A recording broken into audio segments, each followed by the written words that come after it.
Entonces, lo que quería mostrarles ahora era una cuenta sí, muy simple sobre cómo entender, eh, por ejemplo, la fuerza, la interacción entre dos dipolos magnéticos. ¿Qué significa? Tengo dos espiritas. Ahora que ya sé cómo calcular la fuerza de una espira por el que circula corriente inmersa en un campo magnético, puedo pensar eh, que tengo dos espiritas, una espira que es esta que está aquí abajo, por la que circula una corriente I. Asociada a esta espira, entonces, va a haber un vector que se llama momento dipolar magnético, que en este caso es este mu amarillito que está acá. Y supongo que acá también tengo girando una corriente, ¿está bien? En este sentido, de manera tal de que esta espira también está asociada a un momento dipolar magnético, en este caso es este azul, también hacia arriba. Está girando una corriente en este sentido también, en el mismo sentido que está girando la corriente de abajo. Ahora, lo que sucede es que el, voy a tratar de analizar cuál es la fuerza que siente esta espira en el campo magnético generado por la espira de abajo. Y abajo, aquí están marcados las líneas de campo magnético generadas por esta corriente, ¿no? Este, el detalle de la cuenta, acuérdense, tiene que ver con lo que yo les dejé para que vean eh, relacionado con la última cuenta de la clase pasada, pero acá pueden ver que el campo magnético las líneas de campo parecen enrollarse alrededor de las corrientes y tiene esta pinta. ¿Está bien? Ahora, sobre esta espira, ¿cuál es el efecto de este campo magnético generado por la espira de abajo?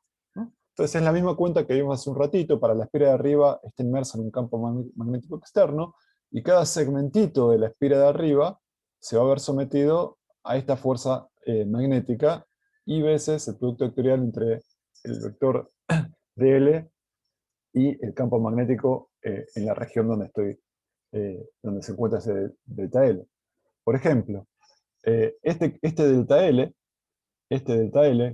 que aparece aquí, en esta región, la línea de campo que tengo que considerar es esta que está acá, da cuenta de este campo magnético que actúa sobre este segmentito de la espira, ¿no?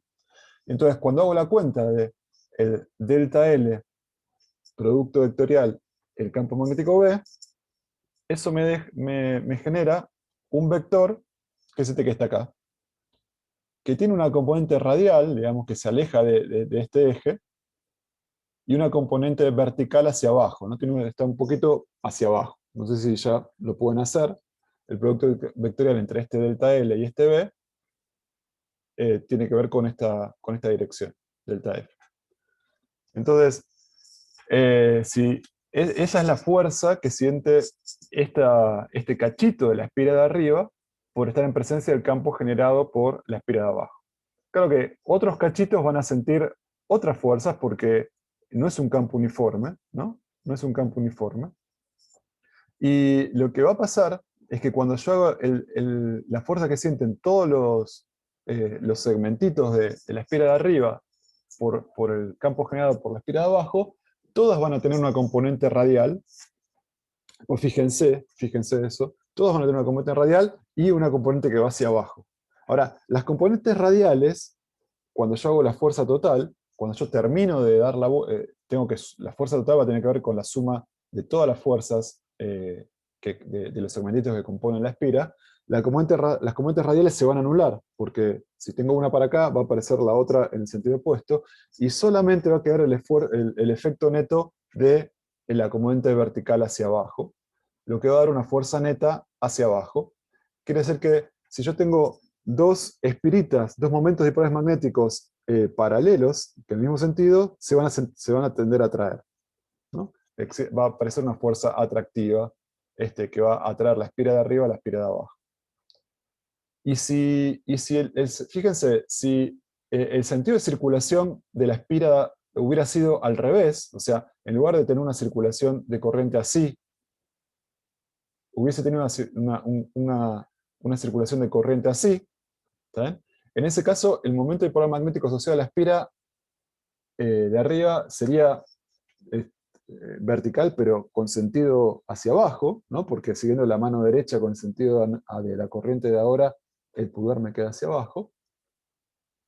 Y si hiciera las cuentas, fíjense que el campo ahora, en este punto, es el mismo de antes, más o menos. Bueno, lo dibujé más tratando de que sea el mismo que antes, pero el delta L ahora está en el sentido opuesto.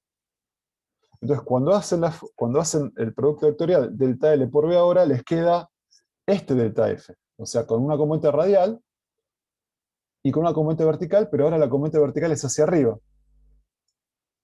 Cuando hacen lo mismo para las distintas porciones ahora de este recorrido, van a tener lo mismo, las componentes radiales se van a anular, porque una va a apuntar para allá, la otra apunta para allá, y todas las componentes se van a sumar las componentes verticales, por lo tanto va a aparecer ahora una fuerza vertical hacia arriba. Lo que da a entender es que si yo tengo dos dipolos magnéticos opuestos y enfrentados ahora, uno hacia arriba y otro hacia abajo, va a haber una fuerza repulsiva entre ambos. ¿Está bien? Entonces, si los dipolos están alineados, son paralelos, se atraen, y si son antiparalelos, se repelen. ¿Está bien? Bueno, ¿alguna pregunta?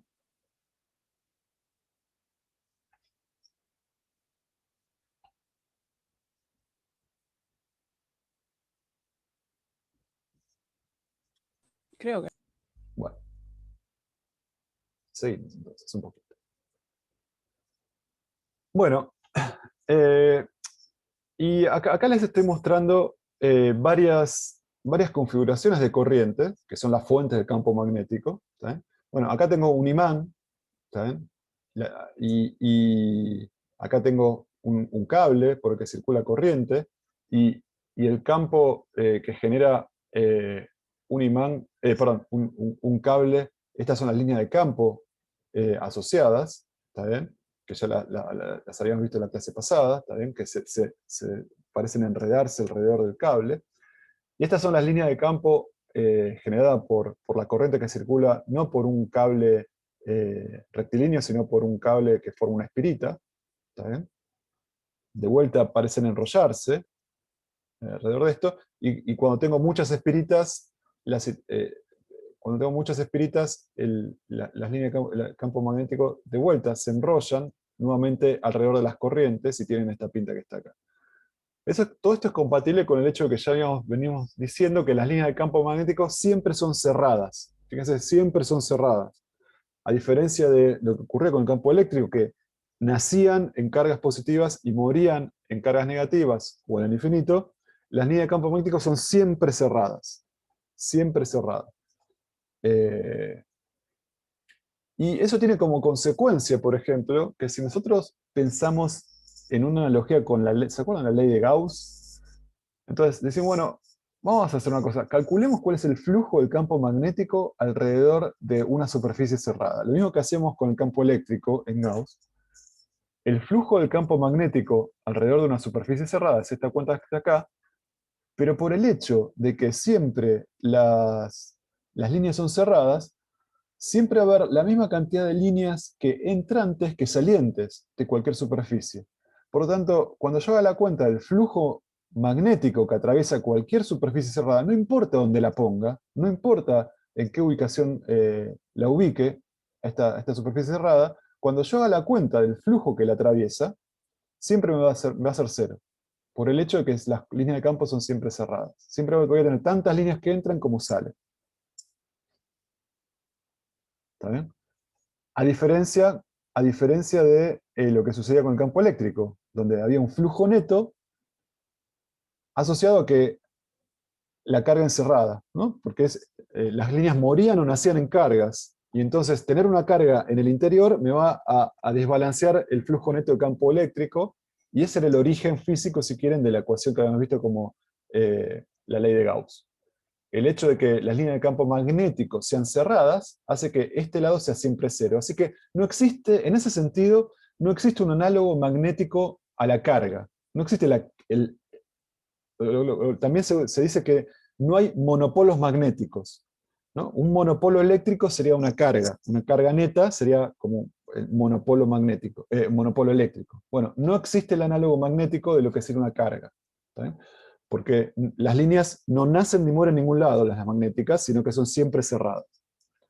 Entonces, no hay monopolos magnéticos.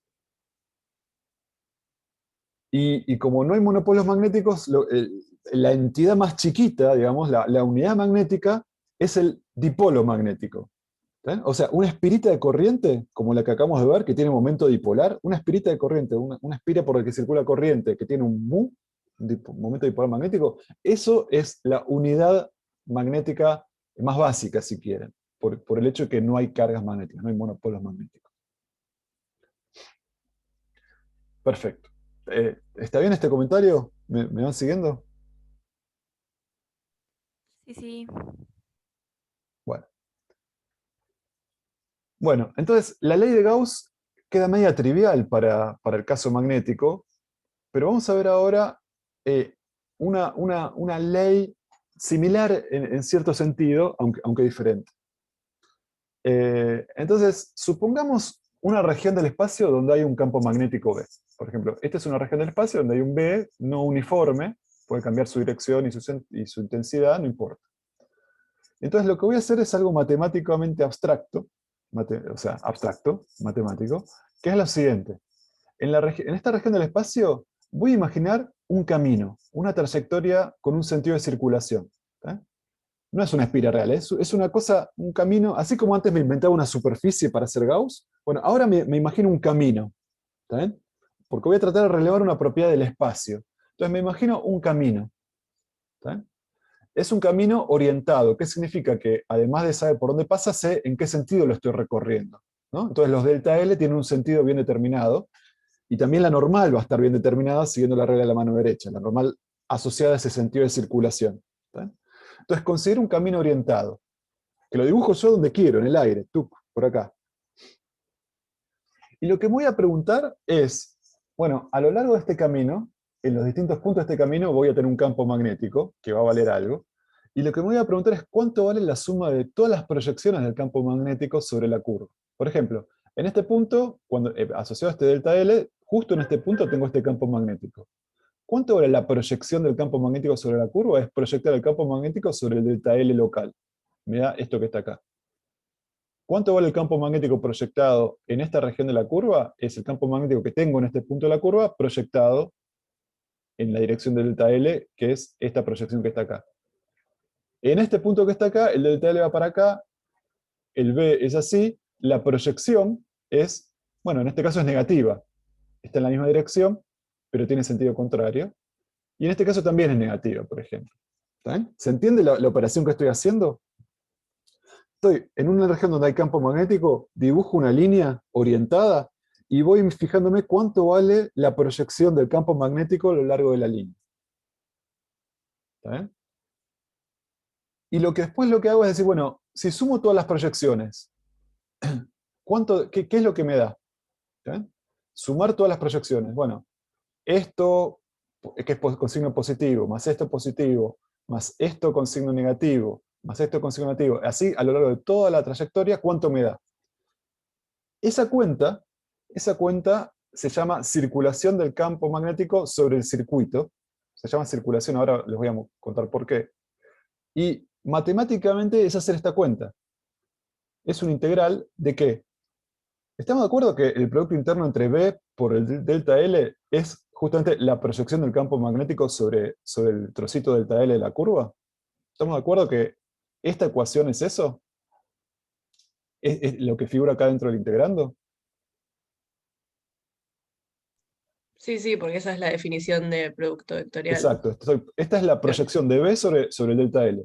Y lo que estoy haciendo acá es sumar sobre todos los delta L que me definen la curva. Este simbolito acá, lo que me recuerda es que esta integral es sobre una curva cerrada. Ese es el simbolito este que está acá, es una curva cerrada. Entonces, lo que estoy haciendo es sumando todas las proyecciones. Algunas van a ser positivas, otras negativas. A eso se llama circulación de B. ¿Sí? Bueno, fíjense que si la circulación es positiva, voy a tener la mayor parte de los B alineados con el sentido de circulación en el que estoy recorriendo la curva. Y si yo lo pienso como si fuera un campo de velocidades, supónganse agua y la velocidad que tiene el agua en esos lugares, si tiro un corcho, el corchito como que daría la vueltita, empezaría a circular, ¿no? Alrededor de esa curva. En ese sentido, por eso se llama circulación, si quieren, imagínenselo de esa manera. Y si hago esto y a lo largo de esta curva me da cero, o sea, voy tanto para un lado como para otro a lo largo de esta curva, no voy a tener un sentido de circulación asociado. No voy a circular alrededor de esa curva, ¿está bien? Porque en neto no va a haber una proyección. Creo que acá no hay corchitos circulando, es el campo, es simplemente el campo magnético, la proyección del campo magnético la que estoy analizando. Pero puedo pensar en términos de la circulación del campo magnético sobre el circuito orientado. Entonces, la ley de Ampère, increíblemente, es un resultado que involucra a esta cantidad, y lo que dice es lo siguiente. Si yo en cualquier lugar del espacio trazo cualquier curva, donde hay un campo magnético, trazo cualquier curva, la circulación del campo magnético alrededor de esa curva, sobre el circuito orientado, va a ser igual a una constante por la I, lo que se llama la intensidad de corriente concatenada. La intensidad de corriente que quedó que enrolla ese circuito. Si no enrolla nada, va a ser cero. ¿Está bien?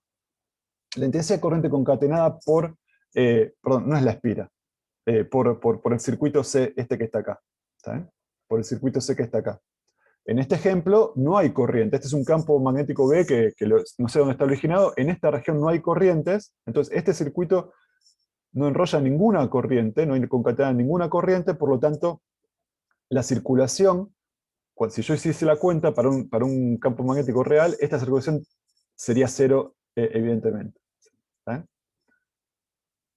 Entonces, veamos un ejemplo. No, perdón, yo no vi eso último de que daría cero, que dijiste que si no enrolla nada. Eso es lo que dice la ley de Ampère. Claro, sí, sí, No te lo pero no estoy lo veo en el demostrando. dibujo. No te lo estoy demostrando, no se ve del dibujo, no se ve el Ah, ok, dibujo, ok. pero si le creemos a la ley de Ampère, como acá no tengo ninguna I metida acá adentro, esto es cero, y por lo tanto no hay ninguna cuenta que hacer. Ampère me dice que la circulación va a ser cero. Ah, Ojo, claro, no claro. me dice que el campo es cero. Lo que me dice es que la circulación es cero. De la misma manera que en Gauss, cuando el flujo neto era cero, no significa que el campo sea cero en esa región del espacio, sino que el flujo a través de esa superficie era cero. ¿Está bien? Es una propiedad integral. La ley de Ampère, tanto esta ley como la ley de Gauss. Me habla sobre una integral. En este caso es una integral, se llama de camino. Es una integral de camino alrededor de este circuito cerrado y orientado, que me dice que esta integral va a ser cero cuando no hay I concatenada. Por ejemplo, imagínense esta situación donde tengo tres cables, ¿no? Por acá circula una corriente I1, I2 para abajo e I3 por arriba. Y hago este circuito de Ampère. Se llama circuito de Ampère estas líneas, antes se llamaban superficie de Gauss. Bueno, estas líneas que yo hago para hacer la cuenta de circulación se llaman circuitos de Ampère. Entonces, si yo elijo este circuito de Ampère, por acá va a haber campos magnéticos, no los estoy ni dibujando. Lo que me dice la ley de Ampère es que si yo hago el campo magnético total acá, lo considero y calculo la circulación a lo largo de este circuito, esto me tiene que dar igual a mu0 por la I total que está enganchada, perdón, que está concatenada por el circuito que estoy analizando. En este caso, la I total tiene que ver con I1, que va en un lado, I2 va en el sentido hacia adentro, así que aparece restando acá, e I3 tiene signo positivo. ¿Está bien? Fíjense que los signos de las intensidades son, o sea, acá hay una corriente que va de abajo para arriba, acá una corriente que va de arriba para abajo, y acá de abajo para arriba. Eso es así. Ahora, pero ¿cómo los describo? ¿A cuál considero positivo o negativo? Bueno, uso la misma convención asociada al sentido de circulación que estoy suponiendo que tiene este circuito. Si estoy usando este sentido de circulación, las corrientes que van para arriba las llamo positivas y las corrientes que van para abajo las llamo negativas. ¿Está bien? Perfecto. Entonces, Perdón, la corriente total concatenada es la suma de las tres corrientes, donde I1 e I3 son positivas e I2 son negativas. ¿Está bien? Por esta consideración que les hice acá. Por lo tanto, la circulación del campo total va a ser igual a mu0 por la I encerrada, que es esto que está acá. Sí, alguien tenía una pregunta. No termino de entender el tema de la I concatenada. Yo pensé que era una corriente que circulaba por el circuito, pero No, ahora no, es no, no, como no, no, cables que pasan no. adentro. Eh, ta- no. ¿Te acuerdas con Gauss? Gauss, vos tenías cargas en algún lado, independientemente de dónde tenías cargas, vos podías dibujar una superficie de Gauss en donde querías, y hablabas sobre si las cargas que estaban adentro o no. ¿Está bien? Eso te hablaba del flujo. Ahora, acá es lo mismo. Vos tenés corrientes en cualquier lugar, y vos elegís dónde dibujás un circuito. Si yo hubiera dibujado un circuito en esta región, suponete, la circulación hubiera dado 0. Porque acá, por ejemplo, no tengo I concatenadas. ¿Está bien? En esta región. ¿Sí? Ahora, si elijo un circuito acá, la circulación a lo largo de este circuito va a tener que ver con estas tres corrientes. Porque son las tres concatenadas, quedan enganchadas por ese circuito. Claro, lo que no estoy segura de a qué te referís es la circulación en el circuito. ¿Es No, la circuito de circulación en el cargas? sentido matemático. Cuando yo hablo de circulación del campo magnético sobre un circuito orientado, estoy hablando de esta cuenta. Circulación de campo Ok. magnético sobre el circuito Ah, ok. orientado es sumar las proyecciones de B sobre el circuito, sobre los delta L del circuito. No hay nada circulando, esto no es un circuito de verdad, no es un cable ni nada, es una construcción matemática. Y me fijo alrededor de ese circuito matemático cómo es esta cuenta, que se llama circulación de B sobre el circuito orientado. Y sería como el equivalente al flujo, más o menos, eso. Es otra propiedad, es una propiedad vectorial también. Es una propiedad, perdón, vectorial no, es una propiedad integral, porque es una propiedad de una integral de un campo vectorial. En este caso, una integral que se ocupa de ver cómo es la proyección del campo alrededor de un circuito dado por este camino orientado C. ¿Está bien? Es una propiedad integral. La otra propiedad integral de la ley de Gauss era asociada también a una integral, pero ahora en superficie, y tenía que ver con el flujo que atravesaba la superficie. También era una propiedad integral. Son las dos propiedades integrales de un campo vectorial. Uno tiene que ver con el flujo y el otro tiene que ver con la circulación, se llama, matemáticamente.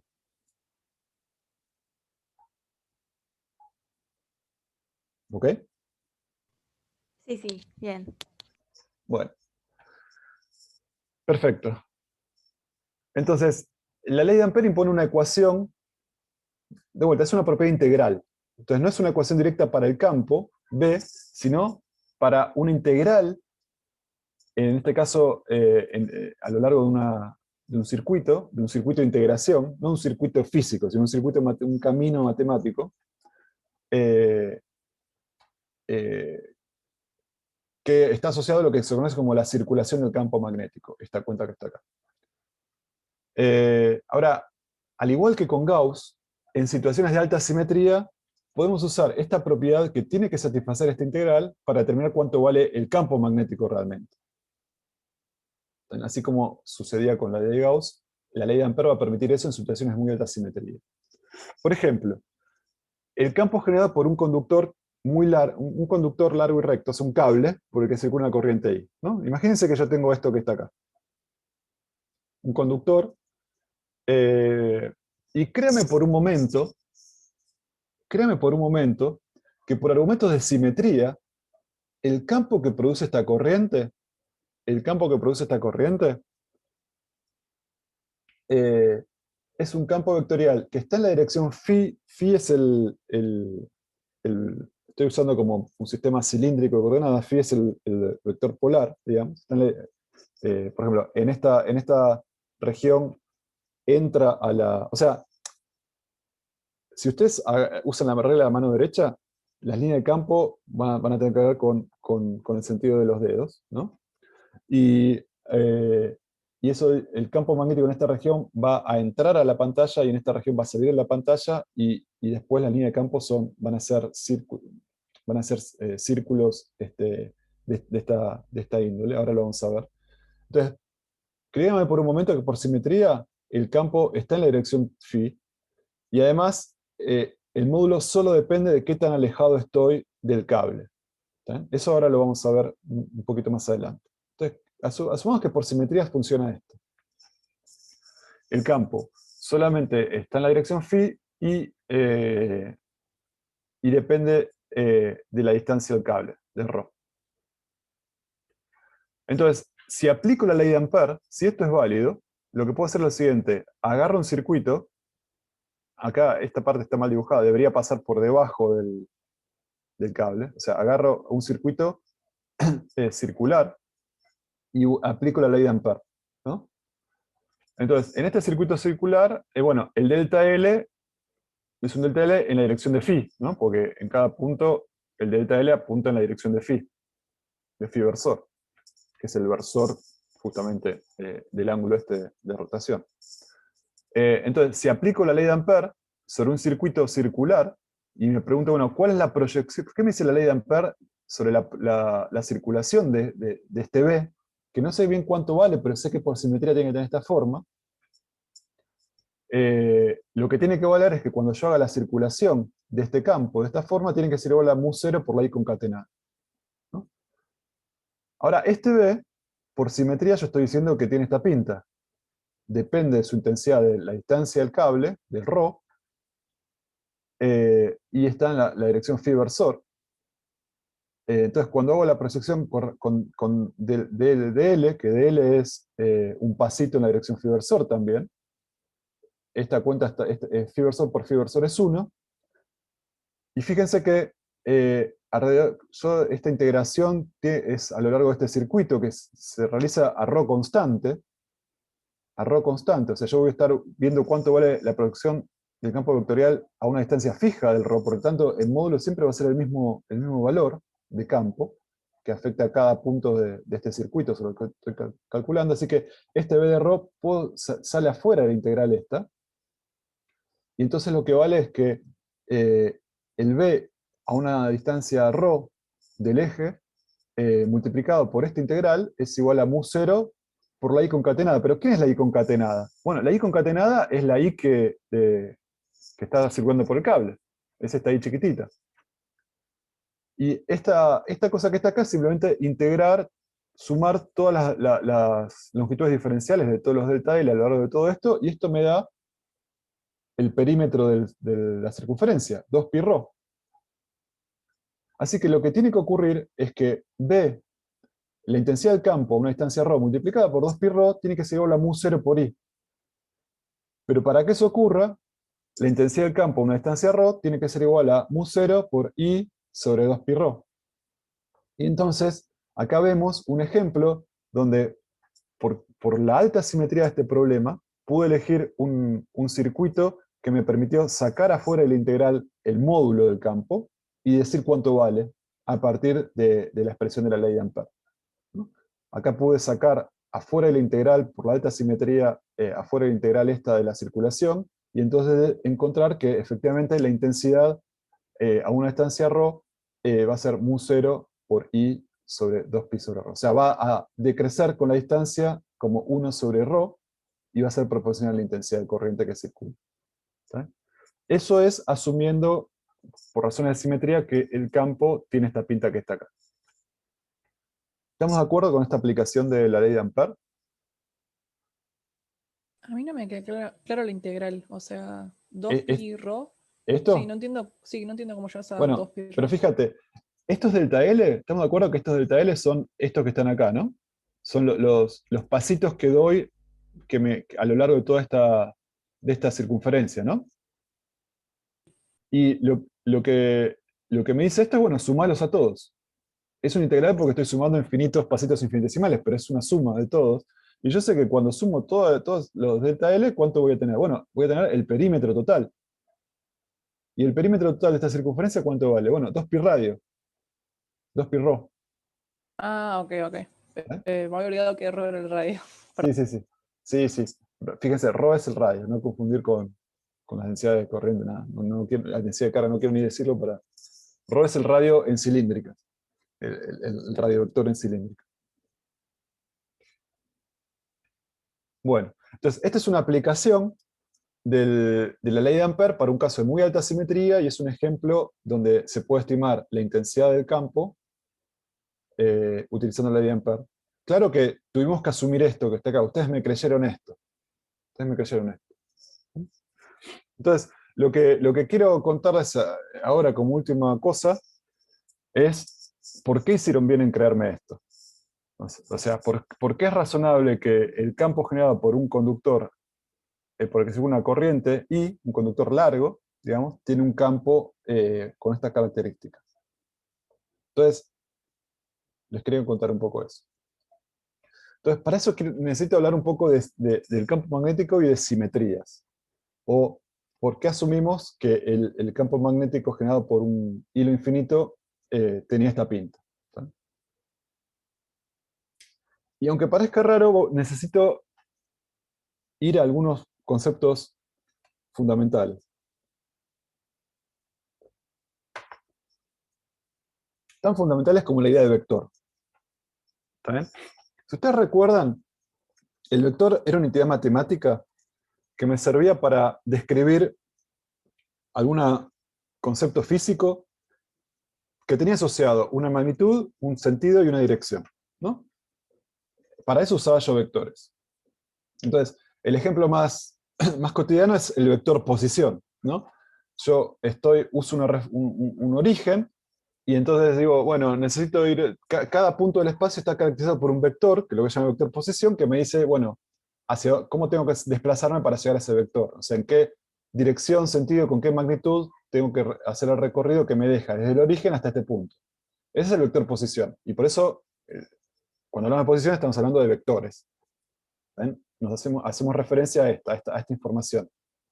Ahora, en D dimensiones, un vector está descrito por ejemplo, en este caso, coordenadas cartesianas. En 2 dimensiones necesito 2 escalares para describir a este vector. A esta cantidad que tiene magnitud, dirección y sentido, lo describo como con dos numeritos que son las 2 componentes. En 3 dimensiones necesito 3 componentes, y así. Ahora, no cualquier par de dos números conforman un vector, ¿no? Eso piénsenlo, pero no cualquier par de números conforma un vector. Por ejemplo, si yo me armo un vector, supónganse, con la temperatura que hace en Buenos Aires como primera componente y la temperatura que hace en Rosario en otra componente, tengo como un par de números, pero físicamente eso representa, son las coordenadas de un vector, y no son las coordenadas del vector. ¿Por qué? Porque en general, ¿cómo me doy cuenta de eso? Cuando 2 números forman parte de un vector o no. Porque cuando lo que representa se transforma ante rotaciones, traslación, ante algunas operaciones que ahora les voy a contar, se tienen que modificar de unas maneras muy precisas, de una manera muy específica. Por ejemplo, si algo es un vector, voy a usar como ejemplo el vector posición, que todos lo conocemos. Si algo es un vector y yo roto el sistema de referencia, o sea, describo el mismo objeto, o sea, la distancia desde este punto a este punto, pero usando otro sistema de referencia, los números se tienen que transformar no de cualquier manera, sino de una manera muy precisa. Una combinación lineal de los originales de esta manera, involucrando los cosenos, ¿no? Para obtener las nuevas coordenadas, son las viejas multiplicadas por coseno de tita x y restándole seno de tita y la nueva y tiene que ser esta que está acá. O sea, un verdadero vector ante una rotación se transforma en otro par de números, pero de una manera muy específica.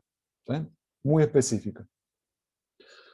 Y eso sucede también con otras operaciones. Por ejemplo, si yo hago una operación de reflexión con respecto a este plano, a la dirección vertical, significa que todo lo que está ahí lo reflejo, ¿está bien?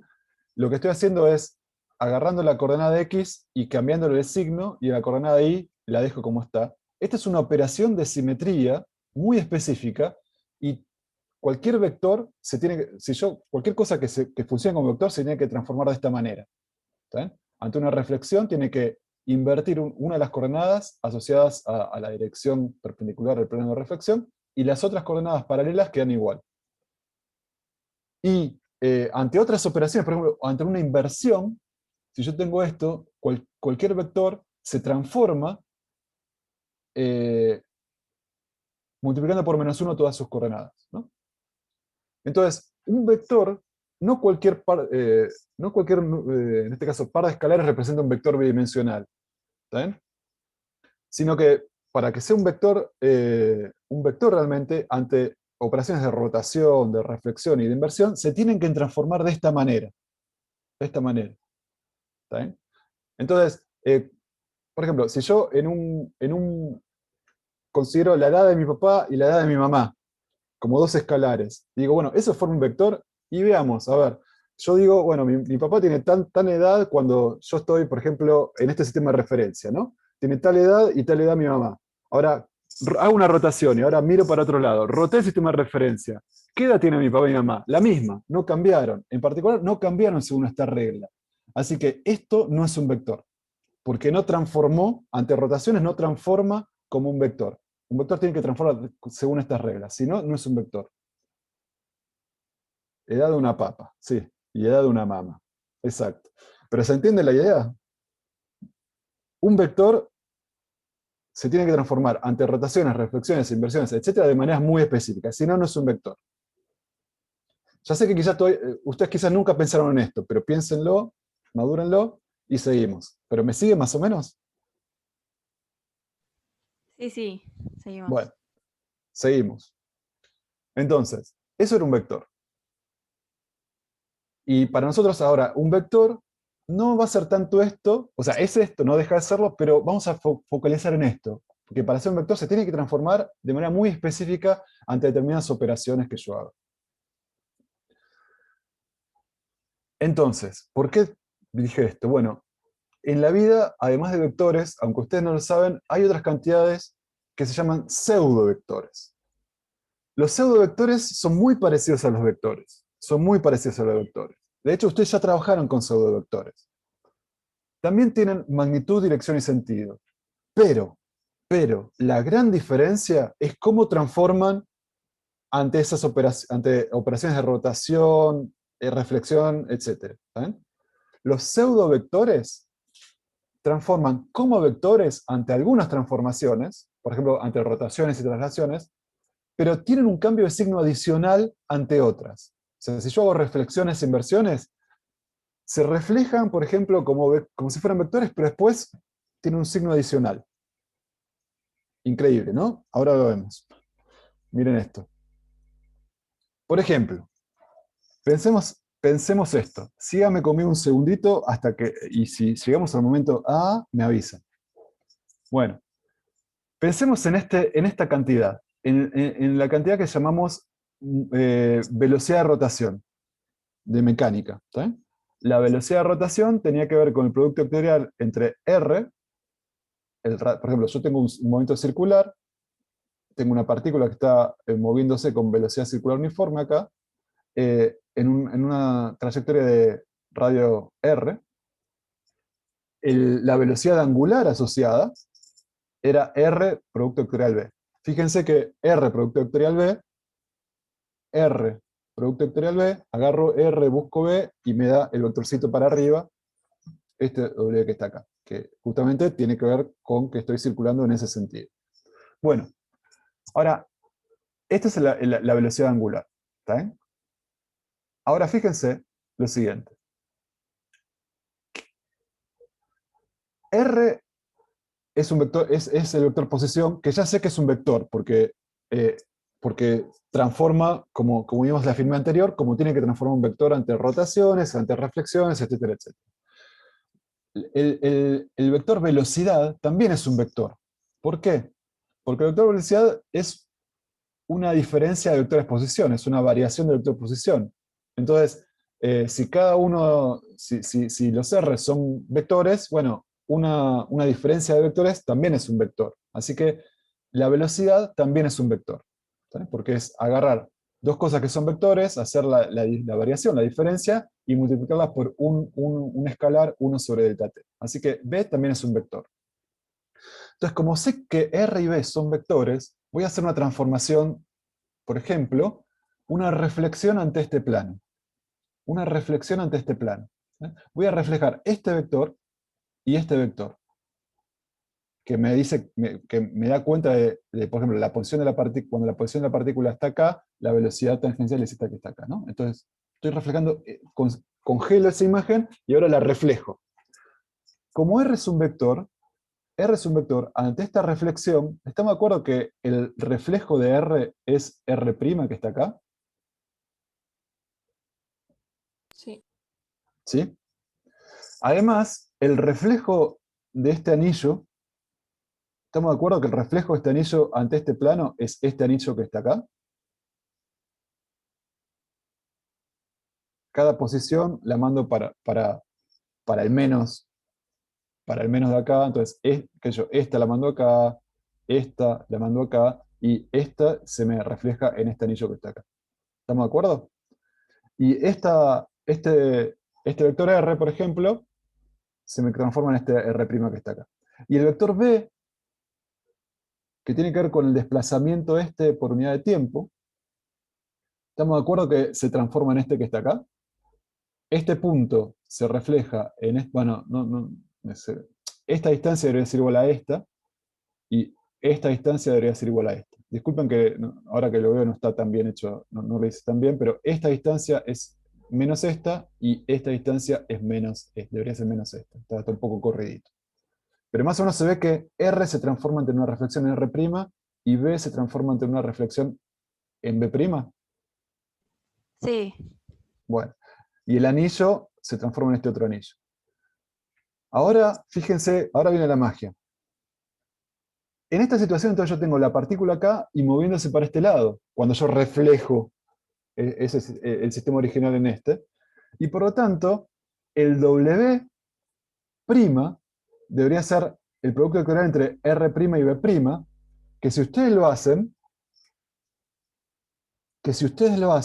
¿para dónde debería apuntar? R' por B'. ¿Hacia abajo? R' por B' apunta para abajo, no apunta para arriba.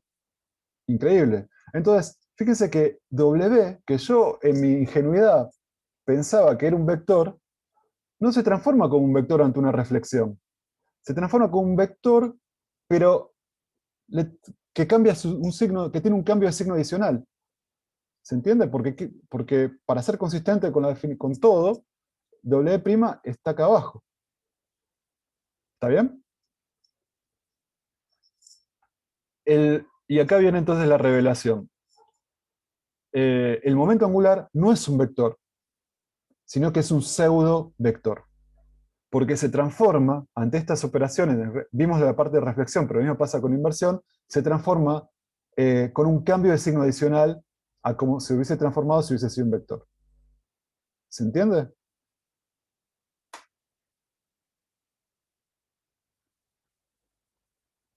En general, bueno, omega se transforma con un pseudovector. O sea, es una cantidad que tiene magnitud, dirección y sentido, pero como se transforma de esta manera, no es un vector, sino un pseudovector. En general, si B1 y B2 son vectores, el vector que sale que es el producto vectorial de B1 y B2, que son vectores, es un pseudovector. ¿Sí? Si B1 y B2 se transforman como vectores, este que está acá se transforma como un pseudovector. Y eso significa que rota y se traslada con las mismas reglas que lo hace un vector, pero ante reflexiones e inversiones, por ejemplo, tiene un cambio de signo adicional. ¿Está bien?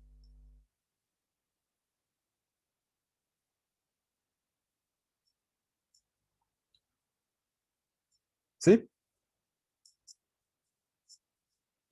Sí, perfecto. Bueno. ¿Por qué nos debería importar esto? Se están preguntando seguramente. Bueno, nos debería importar porque en todas las ecuaciones que estamos viendo, me imagino que ya están cansados de ver productos vectoriales.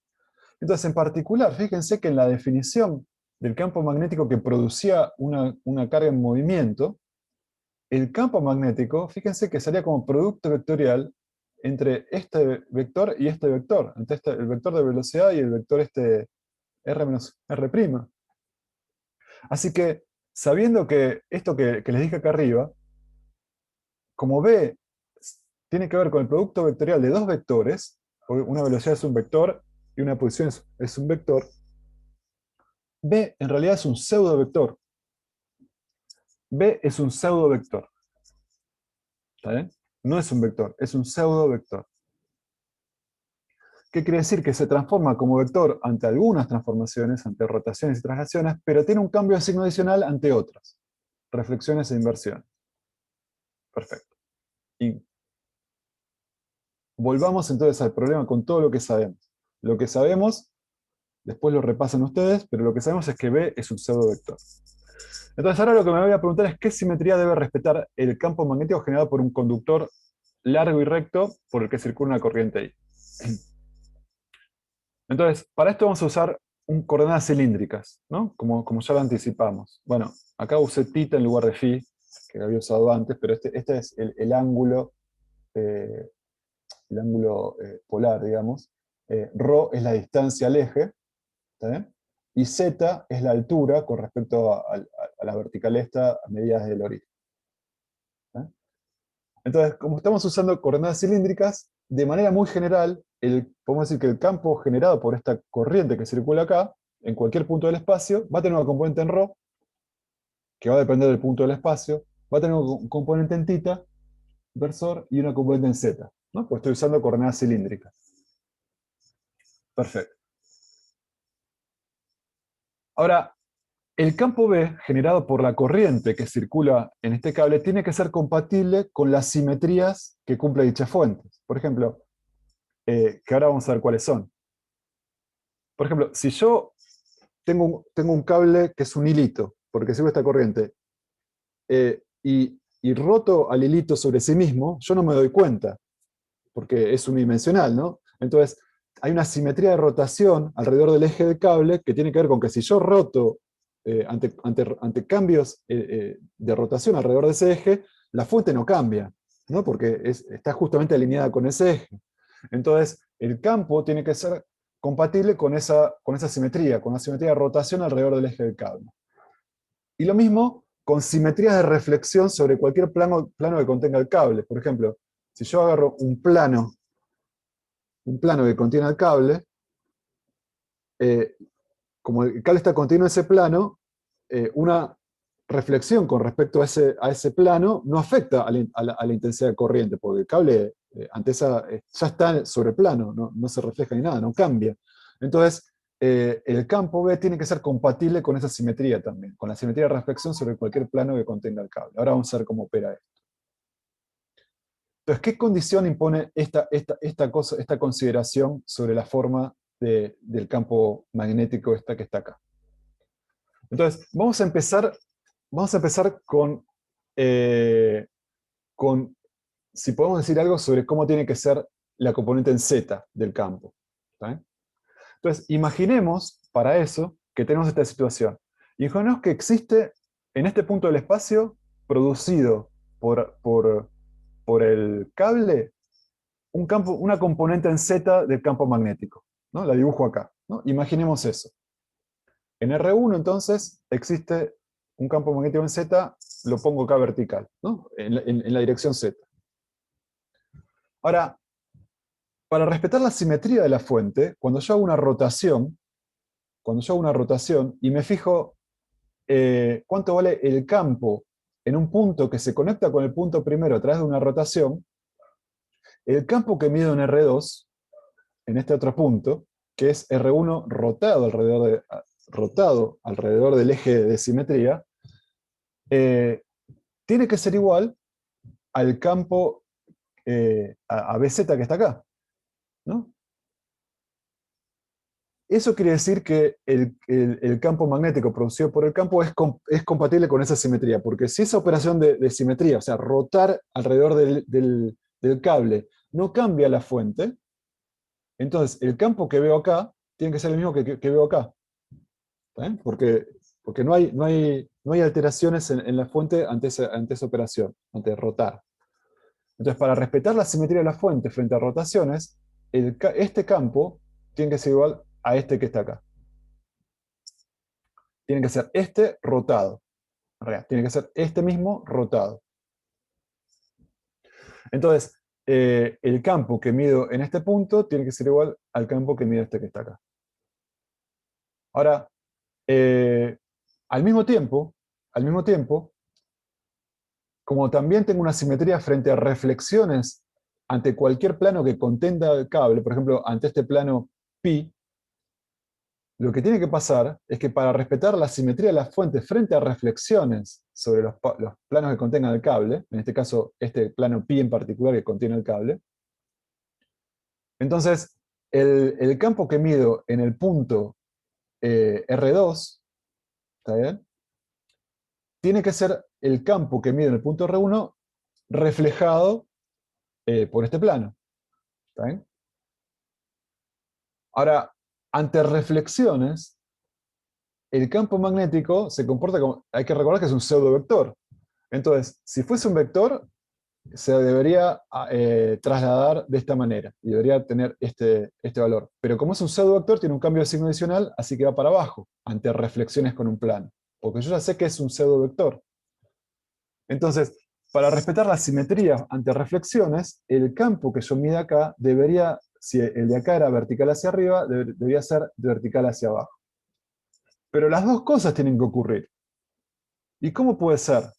Uno me dice que tiene que ser igual al original, y el otro me dice que tiene que ser inverso al original. O sea, igual pero con sentido contrario. Entonces, la única manera que se satisfagan las dos cosas al mismo tiempo, ¿está bien?, es que sea cero. Porque si el campo acá es cero, bueno, 0 es igual a 0, y además 0 es igual a menos 0. Entonces, la única solución compatible con la simetría de rotación y la simetría de reflexión que tiene que valer es que la componente en z tiene que ser 0. Perfecto. Vamos a hacer una consideración análoga para... Entonces, este no puede existir. Por simetría, esto no puede tener componente en z, porque si no algo falla. Vamos a ver qué pasa con las componentes radiales. ¿Está bien? Entonces vamos a asumir que en este punto tengo una componente radial, producida por esta corriente. Para respetar la simetría de rotación, cuando yo roto esto que está acá, debería ser, perdón, acá dice BZ, debería ser BRO. Debería ser BRO. El BRO que tengo en el punto R2 debería ser el BRO que tengo en R1 rotado. Y cuando yo roto esto, roto al vector este, me queda el BRO en R2 apuntando para este lado, ¿no? Es este, cuando doy toda la vuelta, me quedó para el otro lado. ¿Eh? Para respetar la simetría de la fuente frente a rotaciones, el campo que mido en R2 debería ser este rotado. ¿Está bien? Entonces fíjense que acá BRO está en la dirección de ρ, y acá BRO está también en la dirección de ρ, pero en la local, ¿no? Porque acá ρ siempre se aleja del cable, ¿no? Así que, en realidad, en ambos casos, si este es positivo, este también es positivo, ¿no? Porque en ambos casos es lo que multiplica ρ. Acá ρ mira para este lado, el ρ versor, acá ρ versor mira para este lado, y el campo entonces en ambos casos es positivo. Ahora, pero también lo que debería ocurrir es qué pasa ante reflexiones frente a planos que contengan al cable. Bueno, para respetar la simetría frente a reflexiones ante estos planos, el campo que mida acá tiene que ser el que es producido por la reflexión del campo que tengo acá, ¿no? Porque estos puntos se conectan, R1 y R2 se conectan también por una reflexión. Pero ¿cómo se refleja un pseudovector? Bueno, lo reflejo como si fuera un vector, pero tiene un cambio de signo adicional. Así que me termina apuntando para la izquierda, digamos. Entonces fíjense que eso significa que BRO en R2 es negativo, porque apunta en el sentido contrario al ρ en este punto. ¿Eh? Entonces, En esta situación, Bρ en R2 es menos el campo magnético en radiación radial que tenía acá en R1. Porque en este caso está alineado con el reversor, y en este caso está antialineado con el reversor. Tiene la misma magnitud, pero signos contrarios. Y nuevamente, entonces, para que valgan las dos igualdades a la vez, o sea, para que se respeten las dos simetrías, la única solución que queda es que el Bρ no puede ser otra cosa que cero. O sea, el campo magnético no puede tener componentes radiales, porque si no, tendría problemas con estas simetrías, que se satisfagan las dos a la vez. Y entonces ya estamos casi, porque el campo magnético, su expresión más general es esta, pero ya vimos que por simetría no puede tener componentes verticales, no puede tener componentes radiales, solamente queda esta componente. Bueno, perfecto. Entonces, acá no lo tengo, pero es fácil ver que el campo en θ, el campo en θ es compatible con el requerimiento de simetrías de rotación y reflexión. Es compatible. Podemos charlar de esto al principio de la clase que viene, así retomamos y redondeamos esta idea, pero cuando yo hago el análisis, el mismo análisis, estaría buenísimo si alguno de ustedes lo puede adelantar. Le pediría que empecemos la clase que viene viendo eso, viendo que no hay necesidad de que θ sea cero para que satisfagan la componente en θ sea cero, el campo magnético, para que satisfagan las condiciones de simetría, rotación y reflexión como las que vimos antes. ¿Sí? Entonces, y por otra parte, la dependencia de la intensidad, o sea, esta dependencia con R, no puede depender ni de θ, porque si yo roto alrededor de esto, todos los puntos tienen que ser equivalentes porque el cable no cambia ante una rotación, y tampoco puede depender de Z, porque la fuente, porque si es un cable infinito, si me desplazo un poco para arriba, sigue siendo infinito, así que no puede depender de a qué altura estoy. Así que, en definitiva, esta parte que está acá es la dependencia, la única dependencia que queda es la dependencia con ρ, y está en la dirección θ por lo que acabamos de ver. ¿Está bien?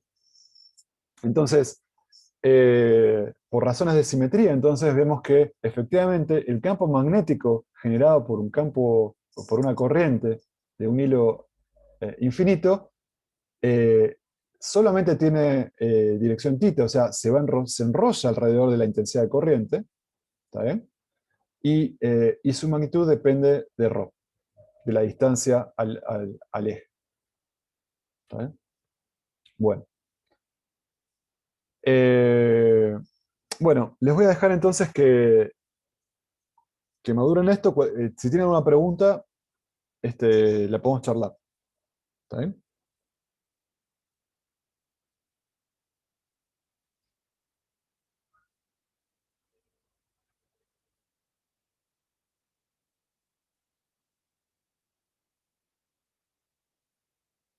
Bueno. Si no, fíjense, no sé si están usando, voy a dejar de compartir. Perfecto.